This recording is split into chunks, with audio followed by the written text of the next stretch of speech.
All right, welcome to another edition of Buck What You Heard. My name is Gene. You can reach me at Buck What You Heard on Twitter. You follow me, I'll follow you back. And I'm joined by my co-host, Michael Pless. How you doing today, Michael? Doing great, Gene. Glad to be back on. All right. We have a special guest, Aaron Jacobsen. How you doing today, Aaron? Thank you so much for coming on. You may know him from 620. If you close your eyes, you can hear his voice. Thank you, guys. Thank you for having me on. No. Now 95.3 WDAE AM 620. All right. That's what's yeah, up. we have to highlight the FM. Everyone knows where to find us on 620. Yeah. And sorry, we have some technical issues here. You had to bear with me here, and we'll get that cleared up here. But how are things going? How are you liking the new transition? I love it. This is so weird. I feel like I should have shaved for the occasion. I'm not used to doing video. I'm usually behind a microphone. I love the anonymity of it, but no, this is fun. I love it. This is what Pat and I wanted. You know, we worked hard. We didn't expect it, but the fact that we got it, we're excited. We're ready to roll. Yeah, man. I'm excited for you guys. I mean, you guys have worked really hard. I enjoy your show. I catch you guys when I can. I think you guys do a great job. You know, the Rays and the Bucs and just everything in general. I think you guys do a great job. Thank you, man. I appreciate it. You know what we try to do? We try to of course we're going to talk sports. That's what we do at 95.3 at DAE. But like, we like to have fun. We like to bring some fun out of, you know, that I think that's what people want. Especially the time we have, 12 to 3. We're just hanging out, the boys hanging out. That's the best thing we hear. People are like, we feel like we're having a beer with you, and that's all we can ask for. Yeah. And to me, that's what's the best part of it, is just being able to do that. And you know, it's a lot of hard work. I mean, it took you a long time to get where you are, and I think that, you know, a lot of people wouldn't really understand all the stuff that it took to get you where you are. Yeah, you know, that's really what it is. It's just hours. I mean, like, you know, you're behind the mic right now. That's what it takes. I mean, it doesn't just come in one night. You got to put the work in. You got to put the reps in. You get better every day. I mean, we're still getting better every day. There's so much to learn still for me. So, you know, it's really just take it one step at a time, one day at a time. And as you guys know, just doing this, it's all about having fun. If you have fun, everyone else who's with you, doing it with you, they're going to have fun too. Mm-hmm. Yeah, that's what it all comes down to. And you know, Mike, I know that, you know, like for Mike, you know, they have something new that they're working on, him and his partner, and they do a real good job with analysis on the Bucs game. And you know, I think they do a great job too. You know, it's good for all of us, you know, that are involved with sports and in whichever way that we're able to come together, you know, and talk about this kind of thing. So I'm excited for it. You know, I think it's great. When you asked me to do this, I was like, yeah, talk sports with two dudes. Like, yeah, let's do this. Like, that's what we do. Yeah. So, you know, I kind of want to jump into it. I want to ask you, before Fitzmagic, before the Bucs got on this roll, preseason camp, what were your expectations for the Tampa Bay Buccaneers? Well, you know, obviously they were they're different than what they are now. Obviously, I don't think anyone could have imagined what we've seen. We had high expectations for Jameis Winston, as you should. When you have a #1 overall draft pick and a quarterback, your franchise quarterback, you should always have high expectations, especially when he's going into a season that's seeing an expired rookie contract. They picked up the extension, but we had high expectations. Look, you have a guy like Mike Evans as a receiver for this guy who's hitting the prime of his career. You have a second-year O.J. Howard who, yeah, we know he got injured, but he looked pretty good before he got injured. Cam Brate, you bring in a Deshaun Jackson. I mean, as far as the offense goes, the expectations were at all-time high. On the defense, you brought in a guy like JPP. He's been unbelievable, best on the defense. You bring a guy like Carl Nassib in who no expectations, and he's been killing it on the defense. Injuries, I mean, like, that just happens. You can't expect, you know it's going to happen. You can't anticipate who's going to go out, but because of it, the secondaries had to deal with a lot of young pieces, and these are growing pains that a lot of us didn't expect before the season. We had high expectations. I mean, right? We were pretty excited. Oh yeah. Yeah, and I mean, you know, if you go back to like some of our earlier podcasts, and Mike can attest to this, we were talking about the defensive line and how important the defensive line is to making this team the engine. This is basically the engine of the defense. And then you get all these injuries. You have Vita Vea, your first round pick. Vinny Curry hasn't been 100%. Bo Allen has not even seen the field. Not Bo Allen, but Mitch Unrein never saw the field. Bo Allen was dealing with Knicks, and it didn't get until past midway of the season that you start to see this defensive line, what it was supposed to look like in a way where you have your guys that you can rotate in, and and it shows by how they're playing, you know, against, you know, getting stops, and they did really well in the first half against the Saints. So again, it's one of those things when you looked at it before the season started, I didn't expect the offense to be the way they were. I expected them to get down the field, keep the game close, but I didn't expect to see 30-point games on a consistent basis. You just didn't expect that. I expected more out of the defense, and you know, again, it's just one of those things where injuries occurred and next man up, and yeah, they still, to me, depth-wise on defense, they still have a long ways to go. Pless, what are your thoughts on that? Yeah, I mean, Gene, what did I say before the season started? I said the one thing that was going to hold them back was coaching, and that's something that we've seen, you know, week in, week out. It's you know, it is what it is. Like once they fired Mike Smith, then they started doing really good, and now yeah, I mean, defensive line I think came together. Yeah, injuries definitely plays a part. But you look at the offense, I mean, they have all the talent in the world, but, you know, this last week it showed if we don't put these guys in positions to succeed, you know, they're going to struggle against a good defense that can game plan and understand what to take away. And that's what happened against the Saints. Yeah, that's definitely what happened. And you know, Aaron, what are you hearing? I mean, you get to go out and interview these players. You get to get close to the locker room. What are you hearing? I mean, what is the vibe right now? I know people are still fighting for the coach and they want to win games, but what are you hearing?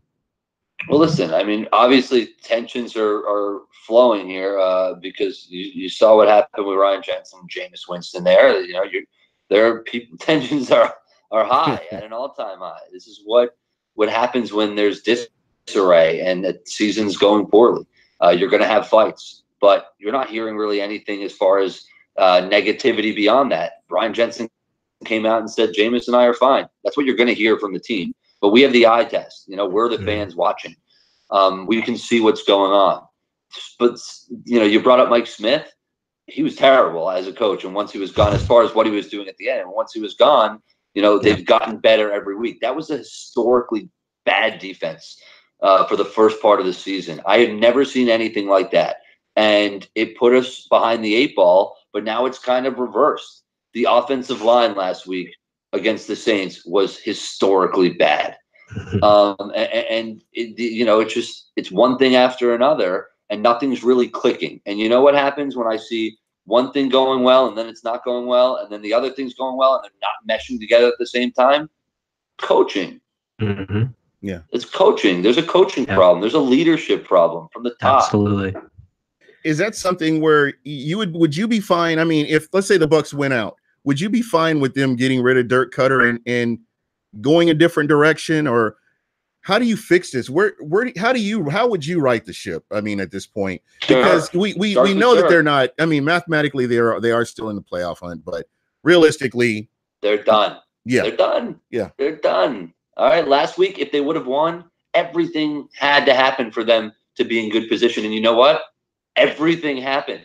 So if they would have beaten the Saints, they would have been in great position. But they lost. They were up 14-3 at the half, and they blew it. So the season is gone. You can't lose a game like that when you had it at the half and you lost it. Dirk Cutter, that's where it starts. Listen, have Jason Light's draft picks all panned out? No, it never happens. But enough of them. You have to see Jameis Winston through. You have to see one more year with him. Ali Marpet, he's going to be a stud for years to come. Mike Evans, I mean, O.J. Howard. Yeah, he's had his Roberto Aguayos, which was bad. Right. But, you know, to me, it's Dirk Cutter. It's too many times not having answers after the game and kind of just throwing your arms up and saying, well, I don't know what to do. It's essentially what we were seeing. And once your coach concedes that he doesn't know what to do, listen, I'm sure he's a nice guy. He can be, a bit, you can see the attitude sometimes with the media, but I get it. It comes with the job. Sure, he's a nice guy. I'm sick of seeing a new coach here every couple of years, as I'm sure you are, and I'm sure Bucs fans across the Bay Area are. But when it's time to make a change, you make the change. Yeah.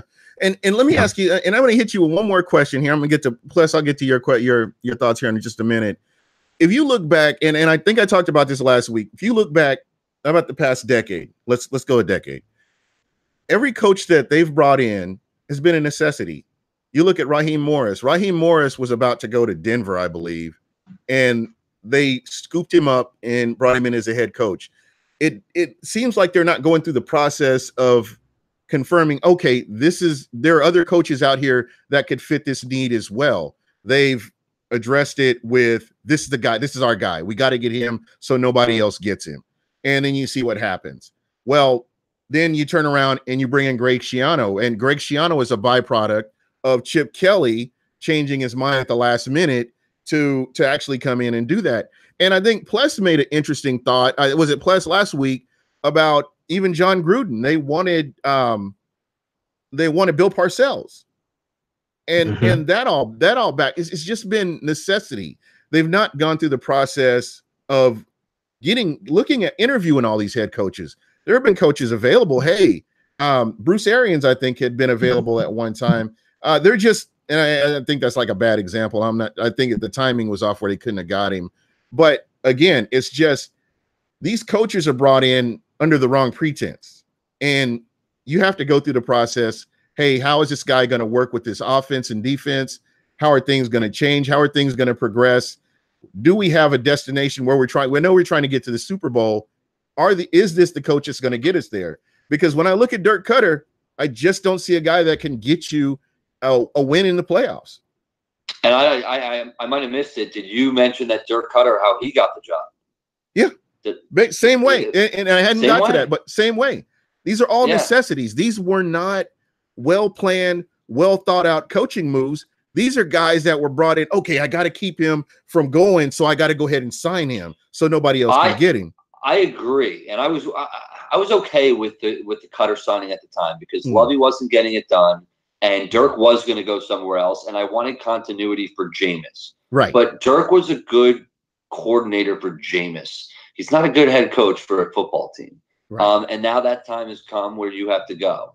I don't think that's going to happen. The same thing is going to happen next year because where would they go? They're not getting this. They're not getting a coach from within.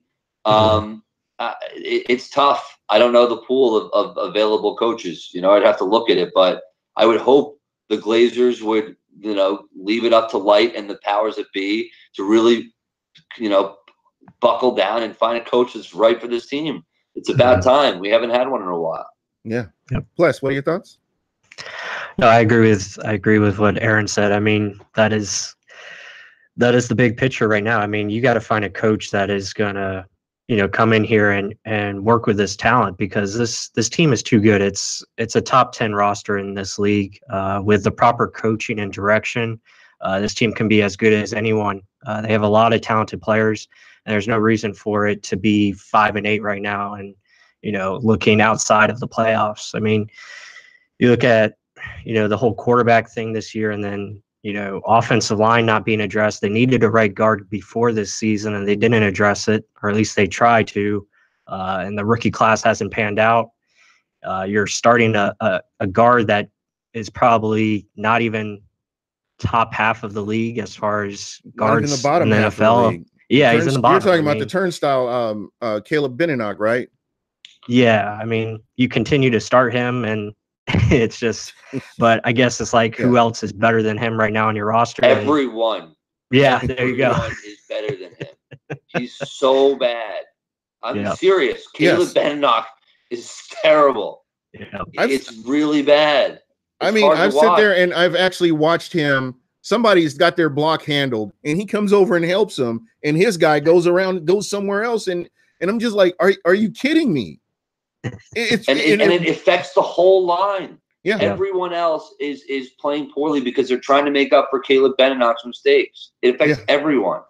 Yeah, most definitely. So, just kind of going back to that, and we know what's going to happen. That game with the Saints, they looked good in the first half. I thought they played good. I thought they played solid, both sides of the ball. And just second half, it doesn't look like there were any adjustments that were, well, that's par for the course. That's kind of how it's been, is we haven't had a coach that's been able to come in and make those adjustments, And I mean, I can go back to Greg Schiano, same thing. Here's a coach that he's going to run his game plan from first quarter to fourth quarter without any adjustments, regardless of, hey, we see what this team is doing. Let's make the adjustments and see if we can't fix this. But they just keep running it. You saw that with Mike Smith last year with Julio Jones. They don't fix things, and it's frustrating. And me, I'm just some jerk with a podcast, and I can see that plain as day. And I'm just surprised that these guys just keep on doing and doing. It's the same thing. You're not a jerk. You're a good guy. Yeah. But you see what I'm saying. That's just what. No, I said they ran 14 coverages. Yeah, it's crazy. And again, how do you right the ship? You've got all this talent, and I know I've heard a lot of people talk about getting rid of the general manager, but he's put together a number 1 ranked offense. I mean, he's done a lot right. I know he's missed on players. But I mean, if you look in the history of the Tampa Bay Buccaneers, none of these general managers, I mean, even with Rich McKay had issues with salary cap. I mean, he was good at assessing talent, but then there were salary cap issues. You go into Bruce Allen, and let's not even talk about how this guy couldn't hit the side of a barn. Going to Vegas. Yeah. Going to Vegas. And then you got the Rockstar GM, and you saw what he did. And again, when you look at bodies of work, I know there's a listener. He used to listen. He told me that he stopped listening to me because I didn't have anything bad to say about Jason Light. And again, you have to let the process play out. I can look at his body of work and compare it to some of these other GMs, and he's not that bad. I mean, listen, was this for me? Can I jump in here? Yeah, absolutely. That's what we do. To me, I like Jason Light. I've met him a handful of times. I've talked to him. I've interviewed him. He's a good guy, and I think he's a smart guy. He knows talent. So let's go back to where this all starts. You asked how to right the ship. Where does it start? The most important position on the team, the quarterback position. Of course, you got to get guys up front to block for him. Caleb Beninock's got to go. But you need to make sure you get a coach in there that has the best interest of the quarterback. How can he help your quarterback? That's where it starts. It's all about Jameis. One more year, and then you see what you have. Is that somebody who you want to sign and you want to lead this team for years to come? Or do you want to part ways and start from scratch? With them, what do you have? It starts with the quarterback, and you got to find a coach who can actually coach the quarterback. So, in your opinion, what do you think about Jameis since he's come back from being benched against the Cincinnati Bengals game where he threw 4 interceptions? I feel like he's paying more attention to taking care of the ball, and he's making a conscious effort. I noticed one thing, that he's wrapping up like a running back when he's getting ready to get hit to protect that football. That's the one thing that it just looks to me like he's making more of a conscious effort to not turn the ball over. Good, because you're right. He has, and he's been great. I don't count that last interception at the end of the game as a turnover. It's not a turnover. Mm-hmm. But, yeah, he's held on to the ball. He's figured it out. I think he's been great. The first 2 games, he was fantastic. Last game, you're going to have those type of things where you have a bad game. And you know what? I put it on the line. It wasn't really on Jameis. He got rolled up on at the end of the half. And I think it was in his head that there was so much pressure coming at him and really no space. Look, Chris Godwin had a bad game. Jameis wasn't hitting and connected with him. The pressure got to them, and it starts with the line. Jameis, we all know, he's been a turnover machine since probably back in Pee Wee football. Right. But he's going to win you games. That's what good quarterbacks do. They will win you games at the end. And I believe Jameis can do that. I think he does. He's prone to the turnover, and he needs to clean that up. And like you said, he's making an effort to do it. I think he's been a little quieter in his leadership, and that's good. Sometimes you need to lead and kind of be a level head. And sometimes I thought Jameis, got a little too crazy, which is fine. That was his way for a while. But, Jameis is really, I want to see this pan out. And I think it can. But they have to put the right pieces in place for it to happen. And Jameis has to continue to grow, which I think he will. Yeah, most definitely. Pless, what are your thoughts?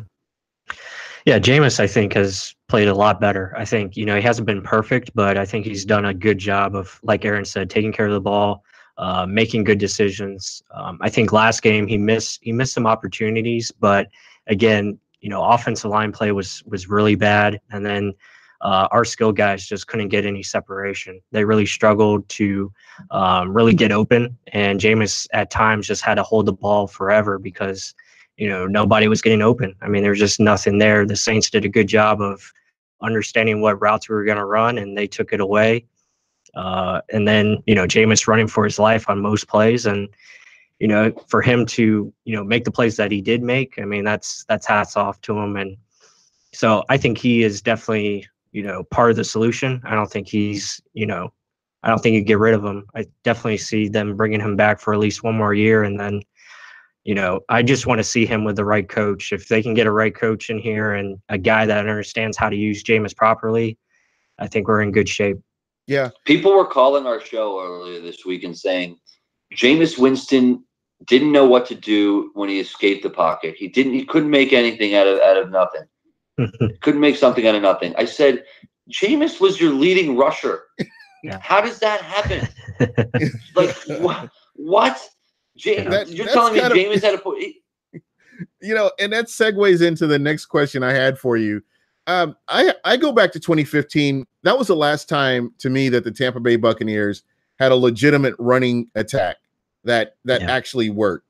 When you had Doug Martin, who was the second leading rusher in the NFL, and then after that, it's just been running back by committee, and there's never been anybody that's really stepped up and done anything close to that. Peyton Barber this season has come close. I think he's close to like 700 yards rushing right now, or somewhere off in there.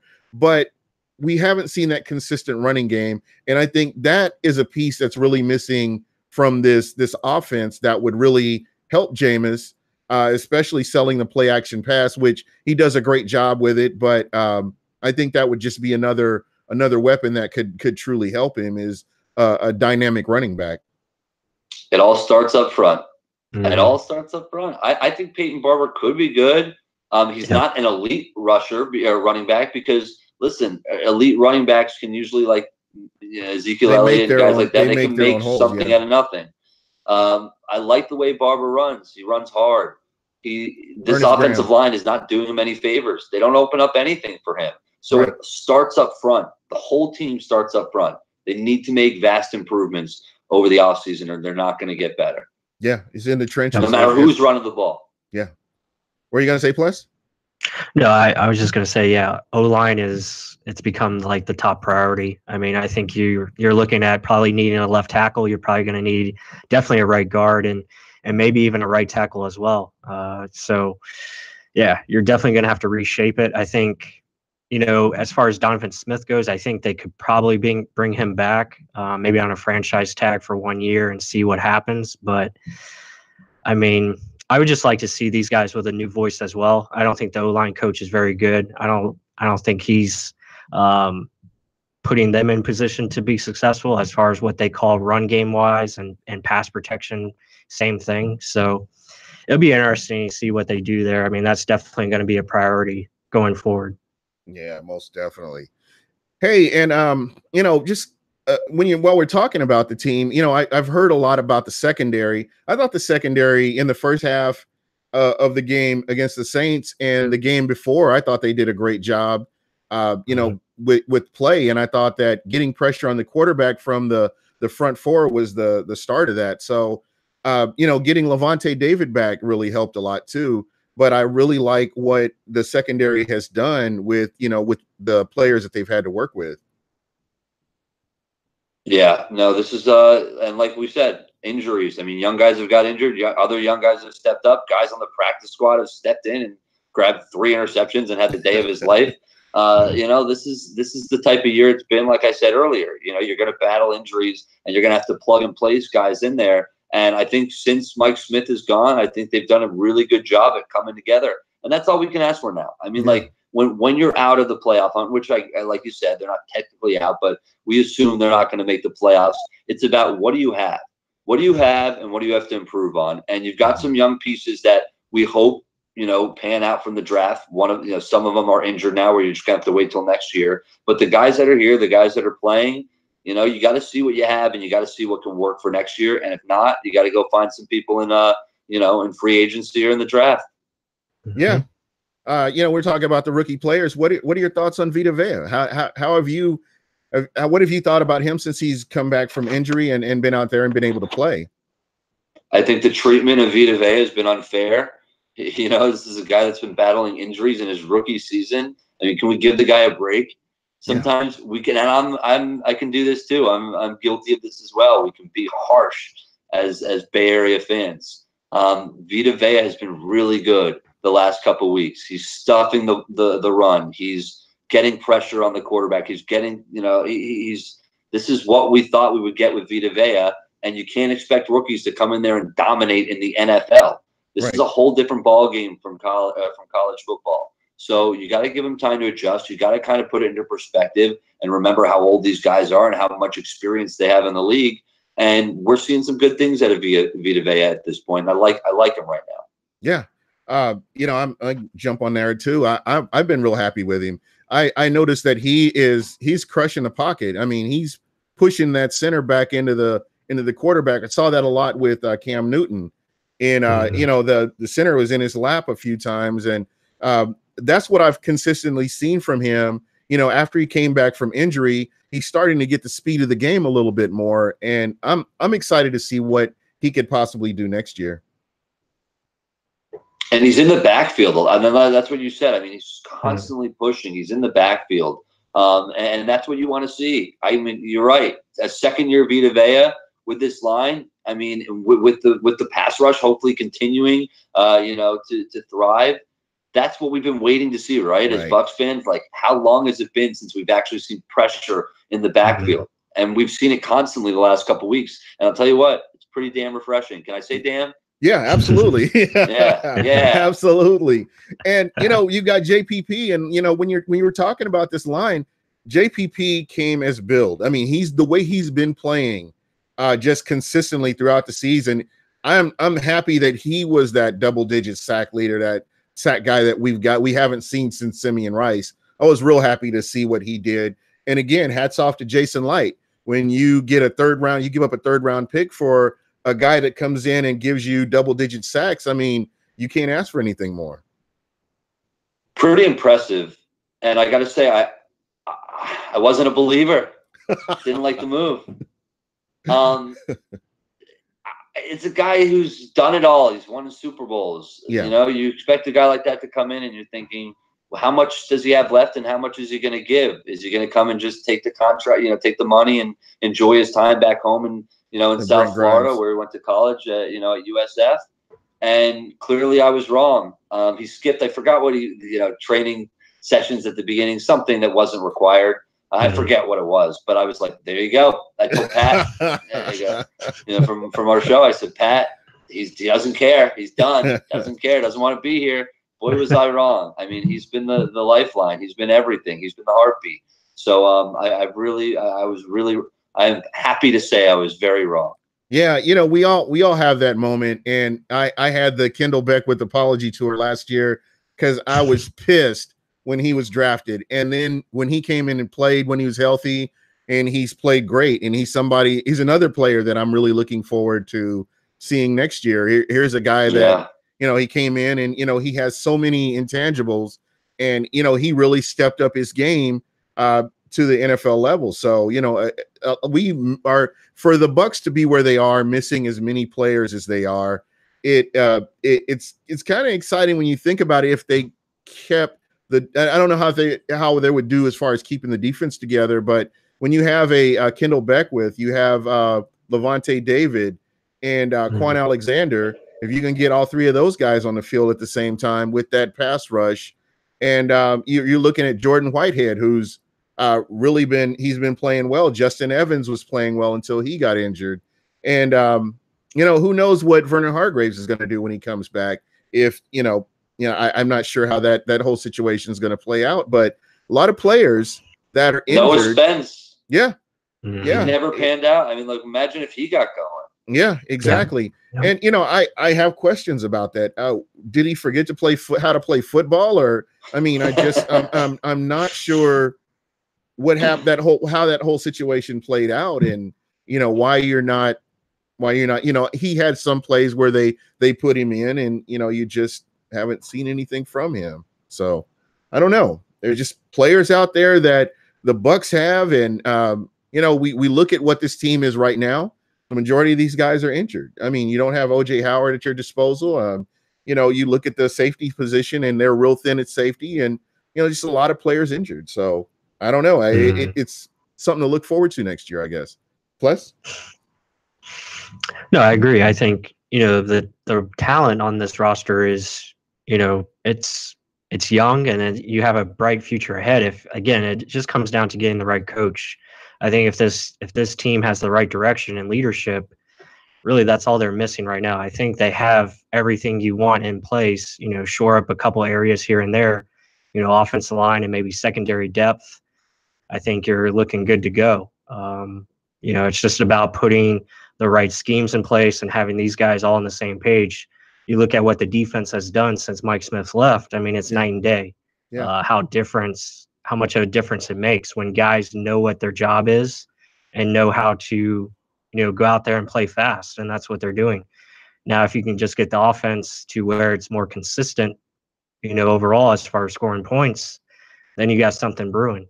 Yeah, most definitely. So, I mean, and especially when you look at this offense, what are they still the number one ranked offense, or close to it, or up in the top five? Number one in yards, but okay. They're averaging a little over 26 points a game, I still think, but that number probably went down after last week's game. Right. But they just need to be more consistent. I'm not a big fan of the vertical offense. I think it was a big hinder last week, as you saw. I mean, when teams know how to take it away, you take away their space. You can just see how much problems it can cause. Mm-hmm. And that was the difference in the Saints week 1. They allowed us too much space and time, and we just picked them apart. You take that away, you're looking at trouble. Yeah. So again, imagine if this defense played a little better early in the season. Like if they had played the way they've been playing the last couple of weeks, like the stats you just mentioned, how many points per game they're scoring. I mean, they would be a playoff team. They would, with the way the NFC has been this season. They'd be a playoff team. But the defense was so bad early in the season that they can't recover. Yeah. True. Yeah, that's a great point. That's very true. So with the final 3 games, we know that Jackson's going to be starting for the Ravens against the Bucs. This is a game, again, the Tampa Bay Buccaneers are in the last 3 games. These are all winnable games. I don't see, and I can go all the way back through the season, the schedule. The Bucs are a team. I feel like the Bucs could have won any of those games. Any of the games they lost, they could have won them. And there are some games they should have won that they didn't. So, again, it's frustrating now, but if they can get that turned around, that like Mike says, if you get the right coach in, you get them pointed in the right direction, this can be a big difference maker. Do you guys pick games? You guys like them this weekend? You guys pick games? I'm in my pick'em league. Actually, I'm bad luck. Whenever I pick Tampa, they lose. So you're just staying away. I'm just avoiding that. That's just like a blank there because I don't know. You're me. That's what I do. I'm the jinx. We are the same. I think the spread's like 8 points. So Vegas likes the Ravens. So, and we heard today Lamar Jackson is going to be starting quarterback, and and Joe Flacco is going to sit this one out, even though he's active. So what does that tell you? How do they respect the Bucs? Well, you've got a rookie quarterback going up against them, and they're 8-point favorites. Yeah, there you go. I mean, and Joe Flacco had every reason to be upset when they drafted Lamar Jackson. He kind of knew he would end up where he is right now, I'm guessing. Yeah, and it happens because of injury. Sucks, but that's part of the league. Yep. Drew Bledsoe and Tom Brady. Rest is history. That's just crazy. Worst thing to ever happen to the Jets. They take out Drew Bledsoe and they create a monster in Tom Brady. You're welcome. There you go. So I know you were at the Army-Navy game, and this is kind of off the Bucs subject. How was that? I that's something I've wanted to always experience. How was that? That was you hear that it's once in a lifetime. It was. You don't realize what it's going to be until you get there. And then you're like on the field and you're experiencing it all. We went before, obviously, with the press pass. Sorry, I'm getting a little reverb in my ear.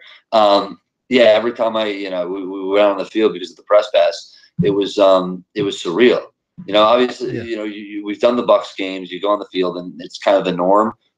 When you do this game in Philly, it's something different. There's such a sense of pride, patriotism, respect, right? And you feel it, and you kind of have to be there to experience it and feel it. I mean, you watch it on TV, and it's not the same. It's not the same. It's amazing, but it's not the same. When you get there, we just had such a good time, and you hear the alma maters after the game, and just the respect, and you realize, these men and women are going to be fighting for us to defend us after this. So, no matter what happens on that field and how competitive it was and how fun it was, after this, they're going to do something really serious and important. So it was meaningful. It was something that everyone can do it. If you can do it, it's something I recommend you get out there and you do. Yep, it's on my bucket list. It's the draft. It's the draft in the Army-Navy game, and then the Kentucky Derby. Oh man, the Derby. The Derby. I could do the Derby, but it's just too quick, and I'd be too drunk by the time the Derby starts. I'm just going to see the hats. I just want to see the crazy hats, and that's my whole thing. Take all the hats off everyone's heads. Buffoon. They wouldn't allow me over there. No way. Churchill Downs, not a chance. So we had a chance to talk about the Bucs and the direction they're going. Sports, I guess, really all Tampa has right now is the Lightning. It's kind of. We've got the XFL coming. So what are your thoughts on? And what are your thoughts on that? I mean, have you had a chance to kind of sit back and, And I asked, I had Tom Bassinger on from Tampa Bay Times. Yeah. I guess my question would be, where are they getting the talent from? And I know he talked about it a little bit, but. For the XFL to be, you have to put a good product on the field. You have to have good players. And, the NFL is the end all be all, and everybody else will be kind of, fighting for players because you have the other league, the AAF. How is all that going to work out? I mean, as far as getting quality players on the field. It's a great question. I don't know the answer. I think the biggest problem for the XFL and the AAF is they're going to be going up against each other. If there was one league, you'd say, okay, well, they're going to get whoever can't make an NFL team or whoever somebody, was good in the NFL and they're trying to revive their career. There's so many options if there's one league, but the fact that they're going to be competing not only with the NFL, but more importantly at the same, in the same season with each other, that's where I really see like the divide in talent. So where are you going to get the talent from? Who's going to, which type of league is going to win out as far as better talent? I guess that's a wait and see game. Yeah. Yeah, it's going to be crazy. And I'm wondering, I'm glad that it's here because it kind of fills the void of the Storm the Tampa Bay Storm, being gone. And I would hope that, they would get somebody like a Derek Brooks or somebody like that to, or a name that, in Tampa to kind of get those people in the seats to, but we'll, again, it's just kind of a wait and see. Just wanted to get your thoughts on it. Is it something that you look forward to? I mean, it's kind of nice to have football in the off season in the NFL. It will be cool. It will be cool. I'm excited for that. You know what? I'm excited for the AAF too. I'm excited to go to Orlando. It's not too far. I'm going to do both. I'm going to see which one wins out. I'm going to, like I said, with the eye test. I'll give it the eye test, and I'll see which one I like better. And we'll, time will tell. I guess the XFL is coming first, so we'll get to hang in Tampa, see the XFL, and then I'll drive over to Orlando at one point and see what's going on with the AAF and Steve Spurrier. Yeah. Oh wow, the old ball coach. The old ball coach. Yeah, we called him randomly when we found out he got the we found out that he was the coach, and we called him to congratulate him about something, and we just randomly cold called him a couple weeks ago.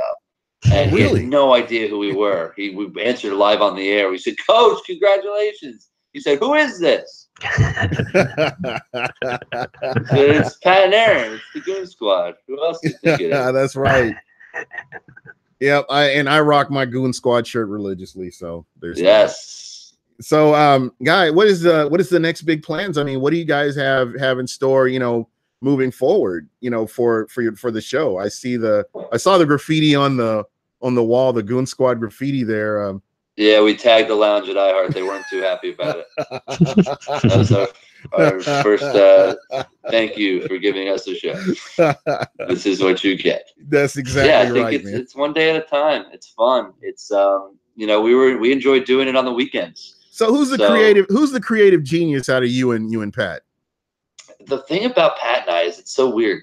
We like to hang out. So we really just back and forth. It's just, I think it's one of those things that we learned, and I guess our bosses saw it, that we just have a natural chemistry. That's just something that, you build with a friend, and you have it or you don't. And, and we just kind of, grew, and we always felt natural in front of each other, and it kind of just moved on to the mic, and it's built from there. So now we're still in La La Land. It's still a dream to us. It's one day at a time. Sometimes we'll look at each other during a commercial and we'll be like, this is awesome. Exactly. I mean, you guys, when you do something that you love, you never work a day in your life, and that's kind of what it comes down to. And, it's true. And you guys are the best. I mean, Pat has always been good enough to come on and give us some of his time. And, I appreciate you coming on, and, Pat giving us the thumbs up and saying, yeah, you can go on. I appreciate that. You guys are. No, I'm glad you guys asked me. And listen, now we're part of the circle. We're all boys now. You call me whenever. I'd love to come on. You guys are great. Awesome, man. I appreciate that. That's great. Yeah, man. Thank you so much. So let me get your thoughts on the picks. Since we were talking about picks, let me pick them out. What you got? What you got? Give me some lines. Because actually, I have to get my pick 'em in here very soon. So I love this. I'll get a jump start. All right. So it looks like tomorrow is the Chargers Chiefs. That's such a good game. Yeah, it's a good game. Where is that game? I think in Kansas City, isn't it? I think this is in Kansas City. They had such a tough game last week. That was such a good win against the Ravens. Mm-hmm. Chargers are a good team. Do you think that's a letdown game and possibly the Chargers? Do you think the Chargers get the win? Yeah, because I don't know. Listen, you think they can think get it's up for possible? Is this pick 'em? Yeah. You know what? Right now, the way Kansas City's playing, you can't go against them at home. As much as I think San Diego could win, I keep calling them San Diego. Jeez, LA. As much as LA can win that game, I got to get over that and stop doing that. As much as LA can win that game, no, they're not going to win that game. All right. I mean, at home, Kansas City should win that game. I got Chiefs as well. Yeah. Okay. Texans, Jets. Jets are at home. Texans. Oh man, just move on. The answer to that. Browns versus the Donkeys. Broncos. Broncos were disappointing last week. Browns have been on the up and up. I like the Browns. Hey, I'm taking the Browns. I like what they're doing. Where is it? In Cleveland? It's in Donkey Land in Denver. That's tough. That's a tough game. I hate those type of games. Denver was so bad last week. Yeah, they have Baker been. is good. Yeah, I'd probably go with Baker just because I love what he's doing. Okay, and you've got Washington versus Jacksonville. Oh gosh, what is this, garbage week? Jeez.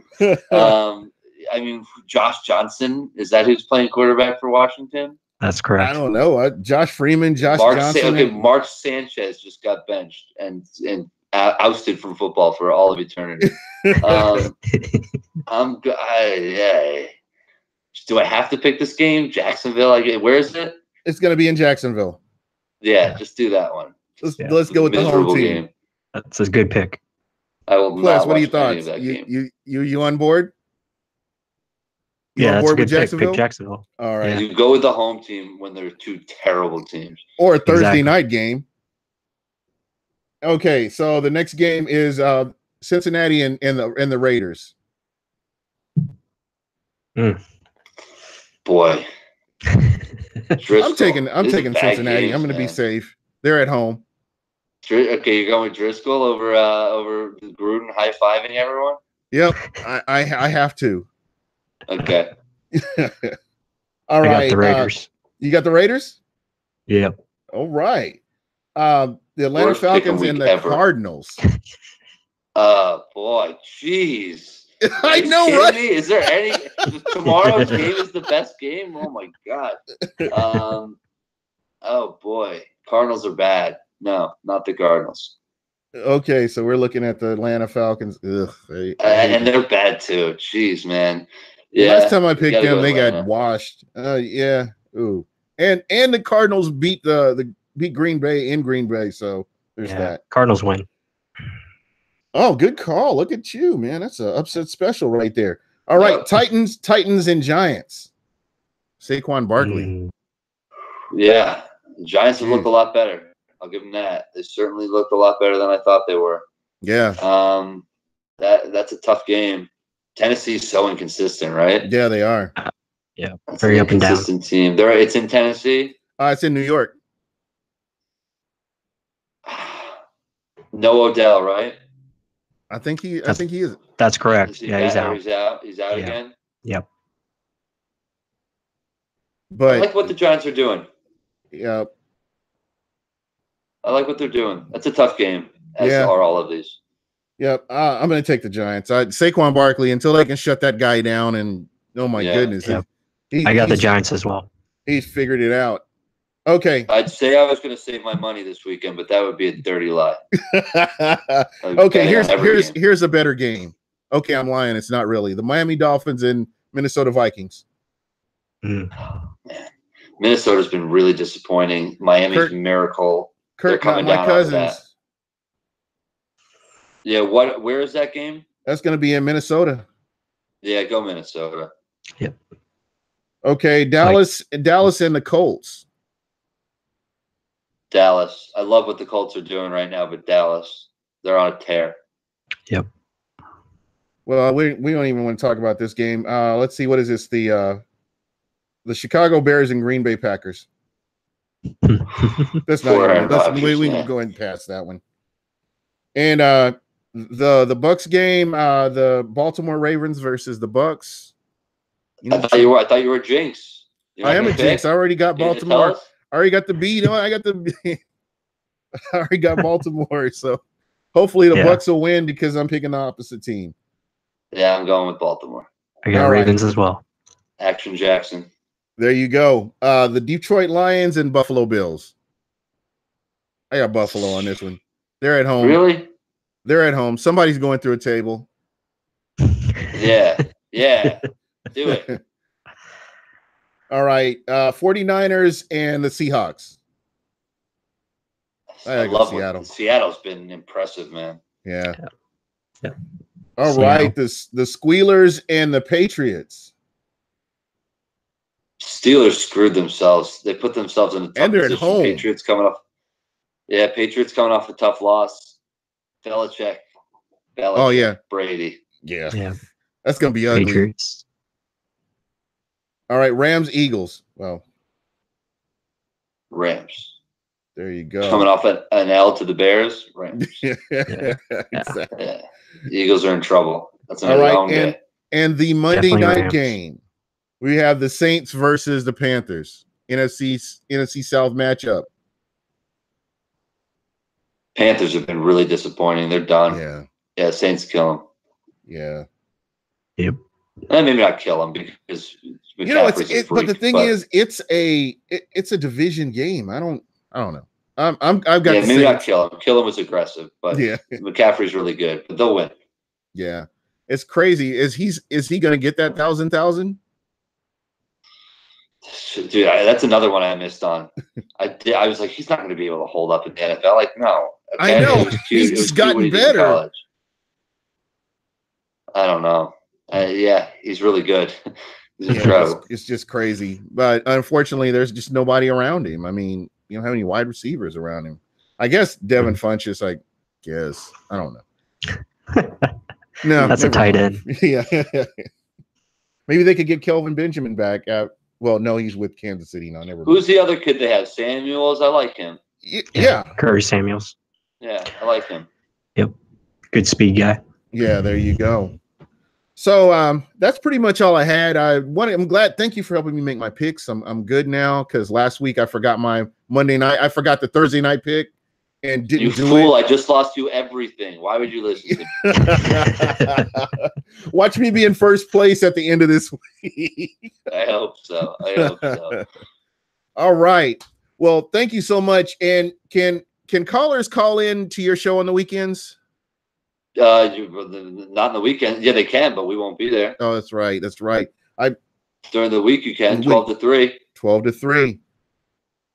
Check us out on check us out. Check me out on Twitter, at Aaron Jacobsen 10. How about some love for me? 2 A's. Yeah, that's right. My station won't be happy about that plug, but it's a self-promotion. That's right. That's what you got to do when you get that opportunity. Hey, next time you come on, I'll have a lower third and everything set up for you, man. No, we won't have we won't have the technical difficulties. You know what? Thank you so much for being so patient. This is a new setup for us, and I think this worked out great. Pless sounds amazing. Pless, you sounded amazing. You look amazing. Oh, wow. Thank you. And nobody ever says that to me, so I will take Aaron, that. And but of course, you're the guest, man. You're the guest of honor. I mean, you're the founder of the feast here. Thank you so much, man. This is me bowing to you. Thank you. All right. Thanks, and I definitely will have to get you on before the Super Bowl so we can talk football and get your thoughts on the season. In, man. Whenever you need me, you got my number now. All right, man. Thank you so much. Pless, tell everybody before we go, how they can get a hold of you and get your final thoughts before we go out. As far as getting a hold of me, you guys, were you talking to me? Yeah. I'll get to Pless. As far as getting a hold of me, you guys can, of course, listen to us at 95.3 WDAE. That's on the FM dial, or 620 on the AM dial. And we'll give out the numbers because, honestly, I don't have them memorized. That's horrible, but I'll admit that right here. And, of course, at 95.3 WDAE on Twitter, where we'll have all the latest that you need to know. That's right. Is there a podcast on iHeart? Yeah, just go to 620wdae.com. You can see all the podcasts, not only for Pat and myself, but we have a good lineup, really good lineup on DAE right now. So we're a big family over there as well. So check that out and make sure to listen to us. And like I said, I think some good things are ahead for the Buccaneers. Just keep improving 1 week at a time, and they got to make some changes. We obviously know where they are as fans. Does the front office make the changes? We'll find out, but I know I'll be talking with you guys about it when we do. Yeah, most definitely. Michael Pless, thank you so much, sir. How are you? Tell everybody how they can get a hold of you. Yeah, I mean, it's real simple, at Real Bucs Talk on Twitter. And we have a website, realbucstalk.com. You can check out our podcast on iTunes, Google Play. It's at Real Bucs Talk. So pretty much everything at Real Bucs Talk. It's the best way to find me, usually on Twitter. We put up a lot of game film over the last couple of days. So we have that up there on our timeline. And as far as the game this week, I mean, I don't think it's going to be very good for us, unfortunately, because I think the Ravens defense is going to find ways to shut down our offense. I think Jameis is going to be running yet again. But yeah, thank you to Aaron. Thanks for joining us. I love your show, by the way. It's an awesome show, and keep up the great work. And I'll be no problem. And I'll be sure to follow you as well. If I'm not already, I probably am, but not sure on shame on you. But I'll definitely. I know, right? No shame. Definitely be following you though. Thanks, man. Appreciate it, guys. All right. Talk to you guys soon. All right. All right. And that's it for us. You have a good night.